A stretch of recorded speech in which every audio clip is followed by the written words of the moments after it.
Okay, so you got the glimpse of some really incredible footage, and I certainly want to engage with you on a few matters related to the film. And it always helps if you have a mic, right? So I would like to first just talk to the both of you, about why it was you were compelled to do this particular story and from this particular angle.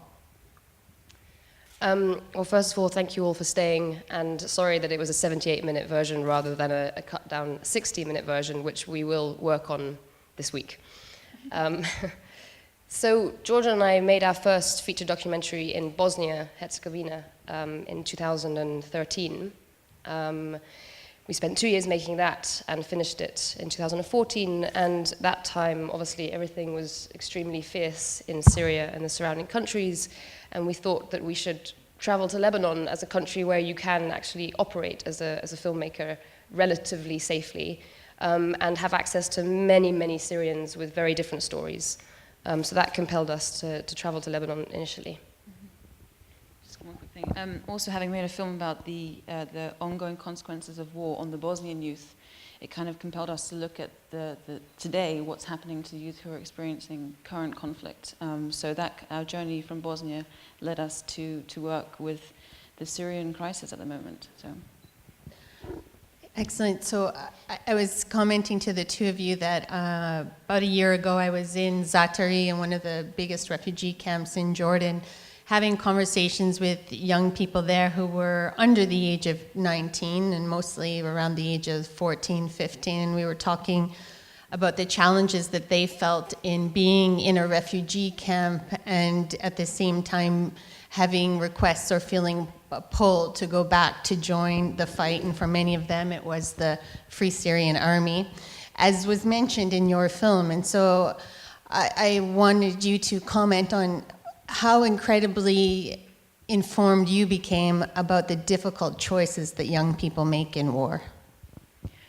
I mean, just talking from our own experiences, what we heard and saw, I think there's a huge sense of guilt. I know that Reem, the lady, the girl in the film, she all she wants to do is go back, you know. And she has a lot of friends who are still inside Syria, and they're continuously being arrested. All sorts of terrible things are happening to them. So I think they do feel a great sense of guilt and probably confusion, I can imagine. I think it's also, I think when the revolution first started, and by all means we're not experts, I think a lot of young people felt it was their duty to join peaceful protests, many peaceful protests for a while. And then when it started to become armed, a lot of the people in the film, Mufa, the artist, and Nimr as well, although he was so young, and many other people that we worked with behind the scenes of the film, felt like they didn't want to pick up a gun, and it wasn't the right thing. Right. Even though a lot of them joined FSA, the freedom, the movement, and I think a lot of them are now very sad about the situation there. And I love the fact that Mufak, the artist, I love what he says about imagining wearing the helmet, because it's so human. It's how I could imagine feeling it. Initially I would want to rise up, for my country, but then when it comes to killing your brothers and sisters, that's a whole different story. And Yeah, absolutely. And I think that that's often the thing that we forget when you haven't grown up in a war zone, is that you think about the choices that people make and have a judgment on those choices without truly understanding all of the conflicting elements inside of you about why you've made those choices. So seeing some of them make choices about leaving their families and having their families remain. I can speak as a Canadian, having helped to bring a few families to Canada in the small province that I live in Nova Scotia, and the welcoming of many families over the past year. We've gotten to know many of those stories, and a few of them from Lebanon as well. And so I think that one of the incredibly challenging things is for us to understand the choices that people make during those times of war.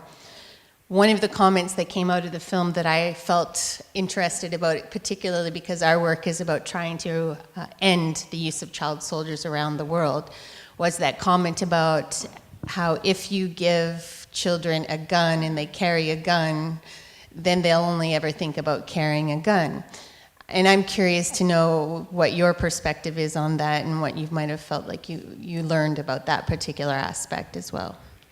Yeah, I think, I mean, Nimr, the young boy who says that, man, I think he was torn inside. You know, he's quite a young 19-year-old. You know, he really misses his mother and his little brothers and sisters. And I think for him it was never an option to go to war. But he said to us, you know, half of his friends from his high school class, they're dead. Because many of them were recruited by the regime. That was the normal thing. You fight for your president. And the ones that didn't joined, you know, rebel forces. And so many of them died. And that's not in his makeup. And I respect him for leaving his family and going to Lebanon and feeling like he let down his family foremost, actually, you know. But it's all about giving young people opportunities. You know, this is the thing. Like we know that in Tripoli, in the northern, one of the biggest northern towns in Lebanon, many young Syrian men disappeared when we were there because, you know, they get paid $500 a month by ISIS to go fight in Syria, and that's what they do. Because if you're pushed to the extreme, you have to do extreme things in extreme situations. Absolutely. So if we don't give young people opportunities, then what the hell do you expect them to happen, or what for them to do? Can I just add one thing onto that? Sure. Sorry. Earlier today, in all the wonderful panels that we've been listening to already, there was a lot of conversation about women and children, and I agree. Of course, that is paramount. But equally, I think the voice of the young man who can become so very dangerous. Absolutely. And I do think that is the way to prevent future wars, is by giving support, choices, and trust to young men like Nimr, actually. Yeah, I think that that's an extremely powerful point that you bring about, because the young men, especially those who are in their youth, are often forgotten and viewed more as the ones who are causing the conflict, and they aren't. They are caught up in it, and oftentimes very vulnerable to all of those dynamics. And let's think about those young men who are coming through refugee camps, but traveling across Europe, and the kind of reception they're getting in all of the countries that they come across. And so that is a real challenge, and I think you hit it right on the head when you talked about the fact that if we're really serious about preventing and breaking cycles of violence in the future, if we don't deal with that dynamic, how are we ever going to see an end to the conflict in Syria? And even more so, how are we ever going to see that it's going to stop in the region and even beyond those particular borders? I think the clip where you were talking about the baby being born and Sheikh's baby being born, and that 72% of those children born there will be stateless, don't even have a birth certificate. Certainly we have to be thinking about, in 20 years' time, what does that look like? But also, exactly for the future, but Nimr's brother, the young guy in the film, his brother got up to the Macedonian border just as they were closing it. And now he's stuck. He's 16 years old, and now he's stuck in a camp somewhere in Greece. Even Nimr doesn't know where he is. Like, what is going to happen to that 16-year-old boy? Yeah. Like, who's giving him the opportunities? You know, that's the scary thing. Exactly. Who's giving him the opportunities, and what reception and what perception of the world are we giving him about how we're reacting to it as well? So certainly I think that's one of the things to come out of your film should be, what does that mean for policymakers around the world in terms of your approach to this conflict and to the neighboring countries and areas. Certainly they have a lot of pressure to cope with because of our inability to address this conflict from a different perspective. I think the other thing that I found remarkable, which I always find remarkable about conflict zones though, is the highlighting of those stories of hope, those tangible pieces of those individuals who try their very best to do something. So maybe just, I would say each individual that you highlighted here really exemplified that, but maybe just talk a little bit about what is it that is positive, where is it that there is hope? Well, Reem should be a leader at some point. She is very, very inspiring, and she is extremely determined. She is actually right now in Washington the US government finally gave her a visa after many denials, and she is one of the only female Syrian that's there at the moment at a conference talking about refugee rights. And she has a very big bone to pick with the international community. First of all, she feels like she's an object. She's spoken of as, oh, that poor Syrian, and I would love for her to be sitting here, and I hope she will be at some point in the near future when we have future screenings.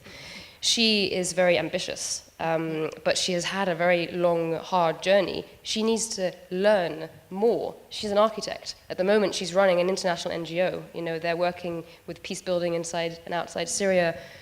So she wanted to do leadership training programs. You know, she's had all these grants given to her from various organizations to travel to Sweden, to America, and she's kept on having visas denied, which is a huge problem. I think in the UK, I mean, I know a wonderful doctor who was denied this last year to come for a conference for 5 days. He doesn't want to move here.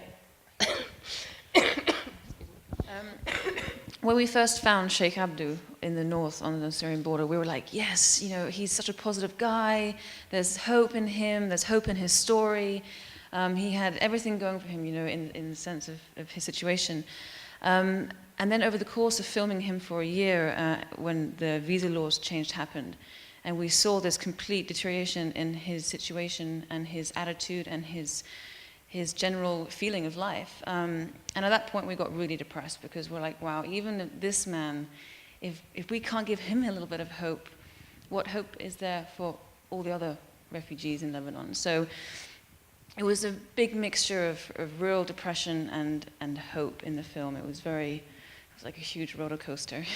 Absolutely. Can you tell me a little bit about the filmmaking process itself and how long this took you and the kind of challenges you faced in building trust with the people that you had in the film as well as maybe with the authorities as well? Well, making this kind of film, the most important thing is to gain their trust. Because without trust, you don't have respect. Without respect, you can't tell their stories. So I think as being sisters, it does help that situation. You know, we weren't on a contract there. We didn't get paid to be there. We were literally there, and we were there a lot. I mean, for 2 years we were there, Nelly. We gained a friendship with them. It wasn't a work relationship. It was a friendship. You know, we spent many nights with Sheikh Abdu and his family eating the best food I've ever had. So it was a very long process, and it was the most unbelievable 2 years of my life. I've learned so much, and it was pretty incredible. We're a two-woman band. I do the filming, Georgia does interviewing and edited the film. We co-direct, we co-produce, and then we work with a very small team of people on the ground.